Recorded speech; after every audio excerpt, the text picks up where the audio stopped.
I think about your brain as being in two modes.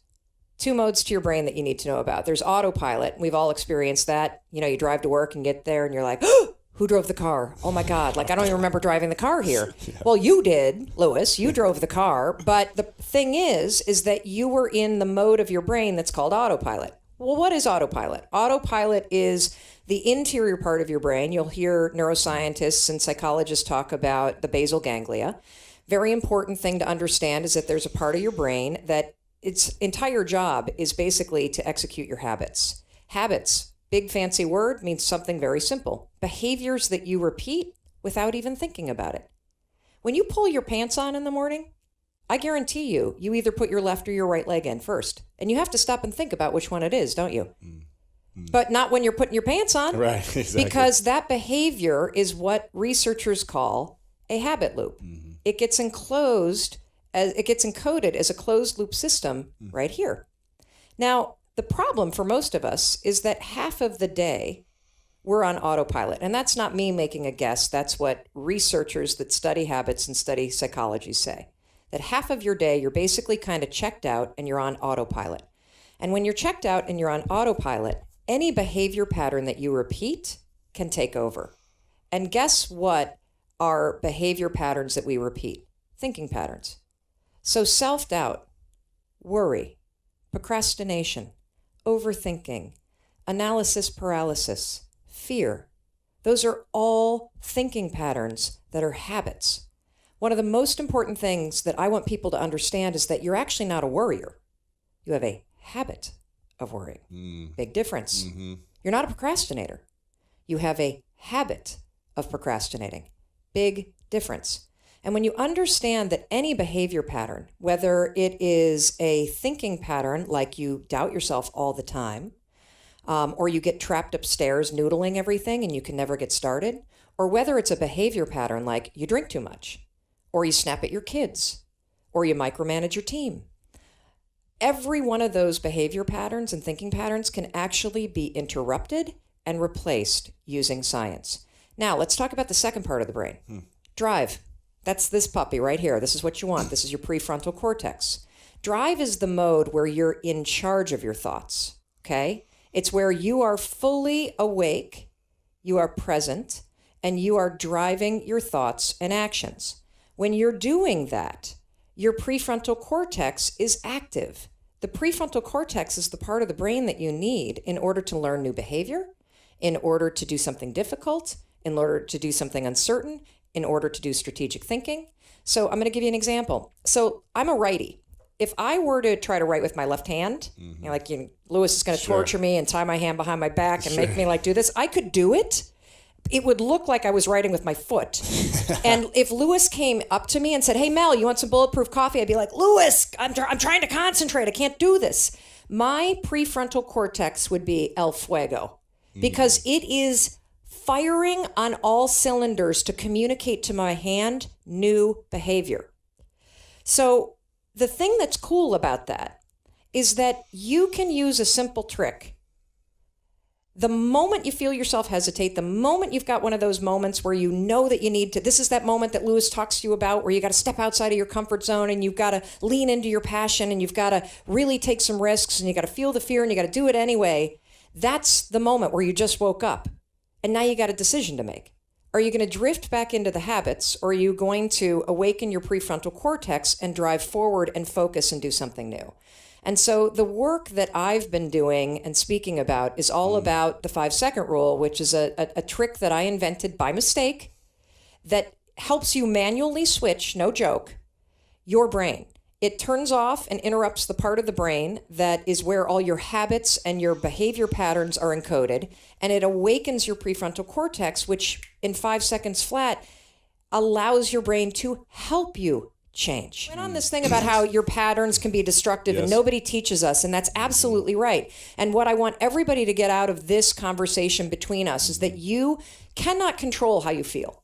You cannot control what triggers you, and the fact that you may rise up with anger, you may rise up with self-doubt, you may have anxiety, fill your body, but you can always control what you think and how you behave.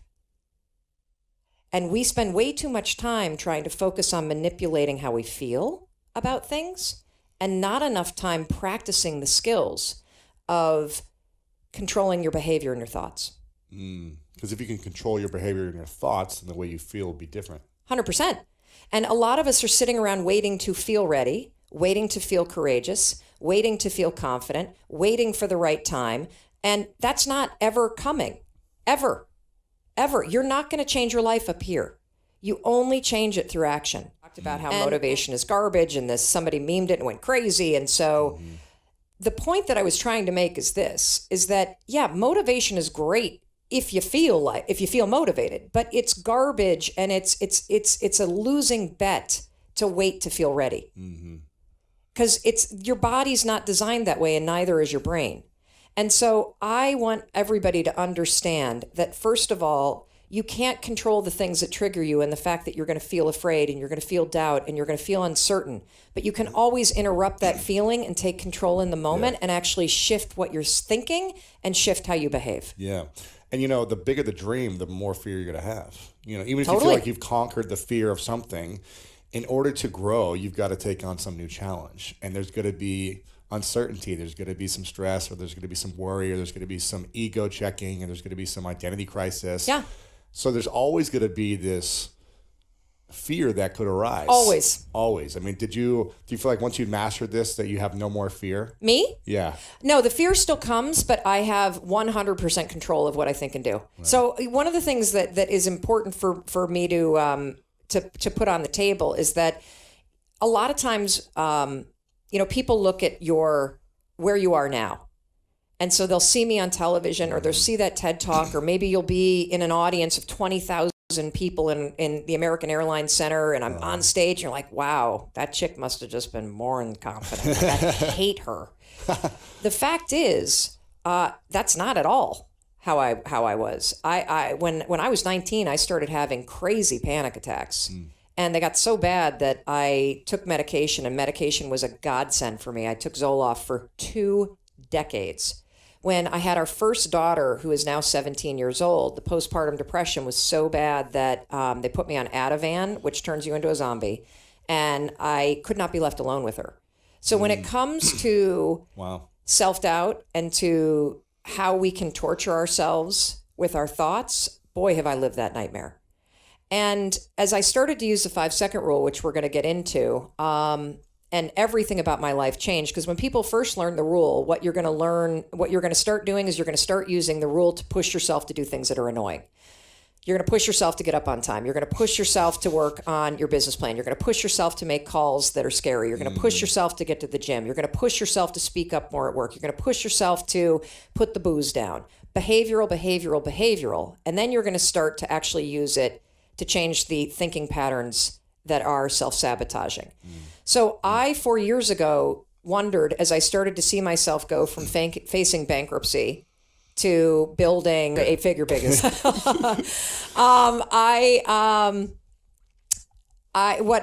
What happened for me is I started to say, okay, this is a really cool little trick to bring out the most powerful side of you, but can I use this to actually cure myself of anxiety? And the answer is yes, you can. And 4 years ago, I went off Zoloft and I started using the 5-second rule, which I'm going to explain in 1 second, to interrupt the patterns of worry and self-doubt, which, by the way, anxiety is nothing more than the habit of worrying, spiraling out of control. And body feelings triggering now the habit of obsessive worrying that turns into anxiety and then kind of escalates to panic. I started using the 5-second rule to interrupt my thoughts every time I would feel that kind of worry kick in.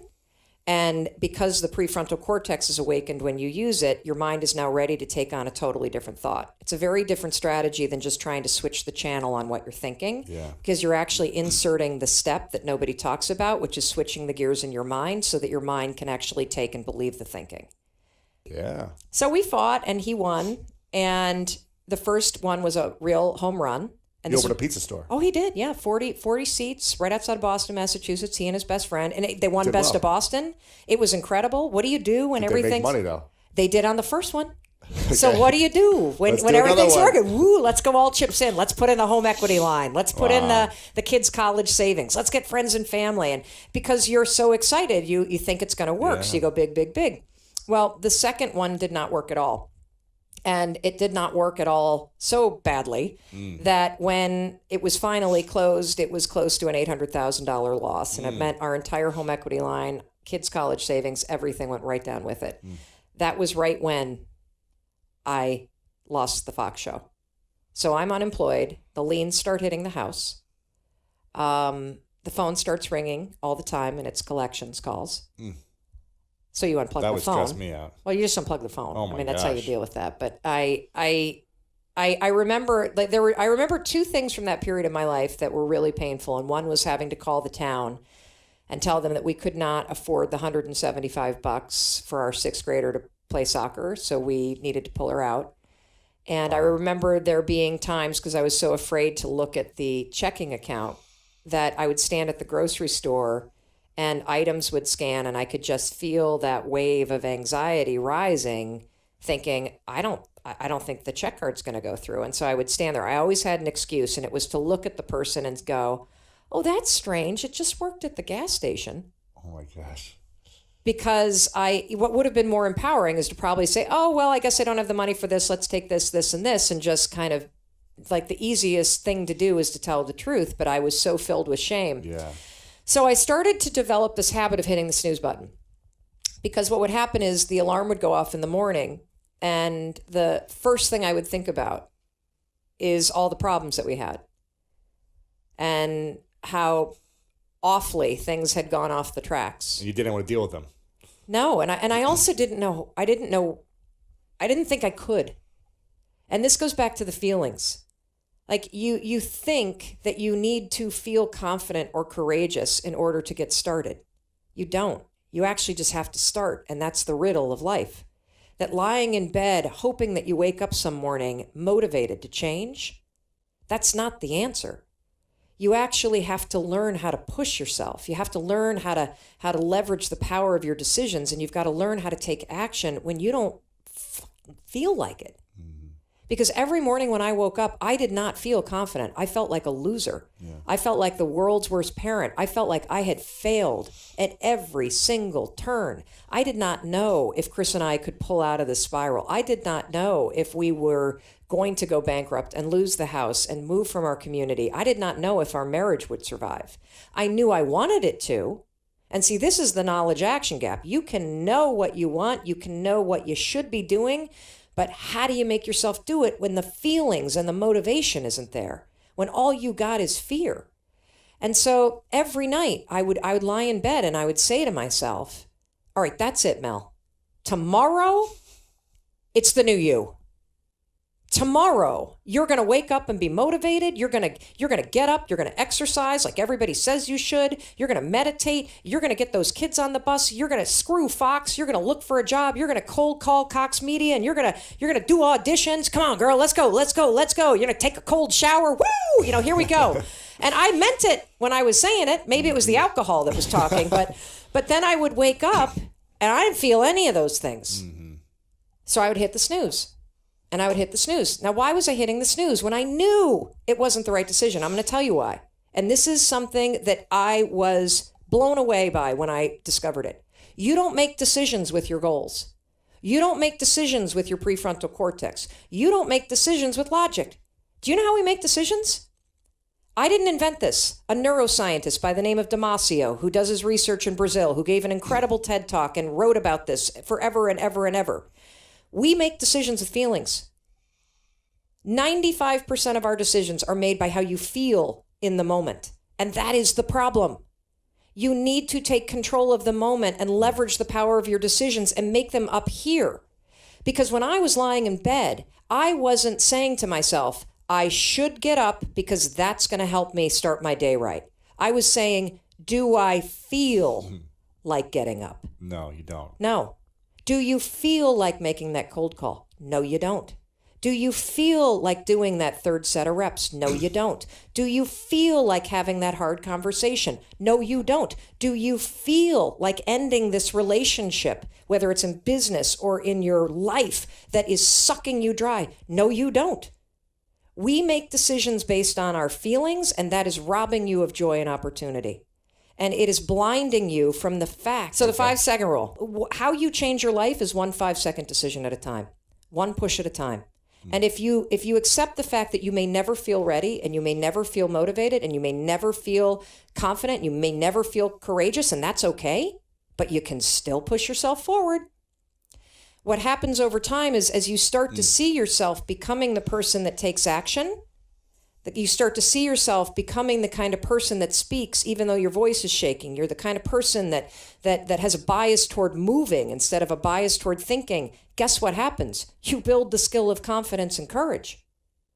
And so what happened for me is I was stuck, Lewis. I mean, I was so stuck. We were heading straight for divorce. We were heading for bankruptcy. I knew I wanted to change things. And so one night I see this commercial. This is the stupidest story on the planet, but this is what happened. I see this commercial. And, again, I also was drinking too much. I mean, I probably had a couple Manhattans in me. Sure. That's my drink. I'm from the Midwest, all just right. Like you. Yeah. All right, little Manhattan there, little bourbon. And there was a rocket ship launching. On a commercial? Yeah. And I had this instinct, this innovation, this disruptive idea, right? Oh my God, Mel. That's the answer. Tomorrow morning, you're going to launch your ass out of bed like a rocket ship. You're going to move so fast, you can't even think about your problems. Dumb, right? Mm-hmm.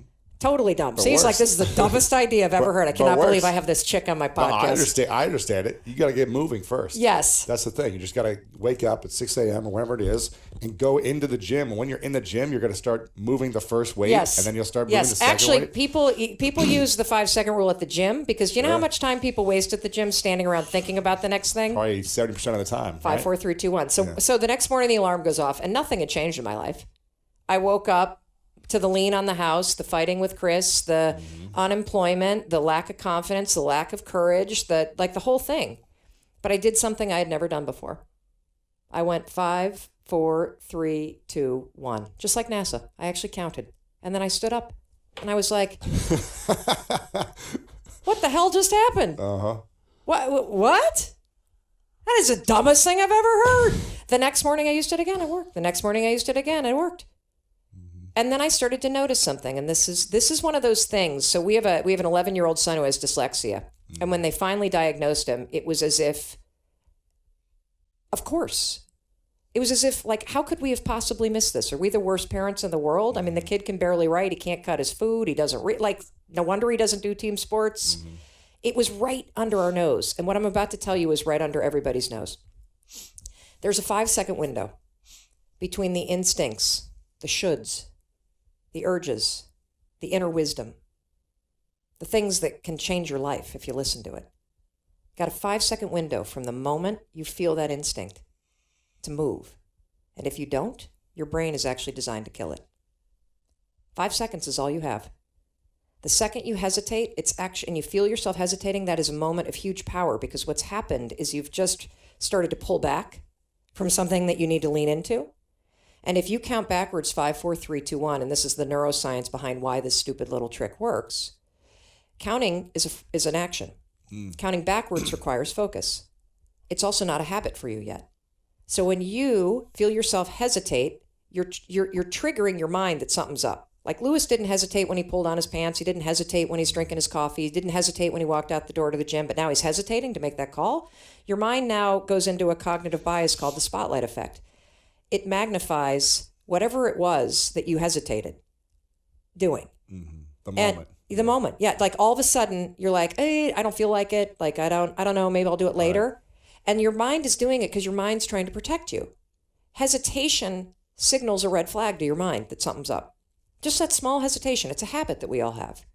Should you hesitate if you're getting a tattoo? Yes. Should you hesitate if you're gambling? Yes. Should you hesitate if you are signing a legal document? Yes. You need your prefrontal cortex for those things. You need to interrupt it, make a decision. Should you hesitate on making a phone call? No. Should you hesitate on speaking up in a meeting? No. Should you hesitate when you feel yourself starting to procrastinate and you know you got work that you should get done? No, you shouldn't hesitate at all.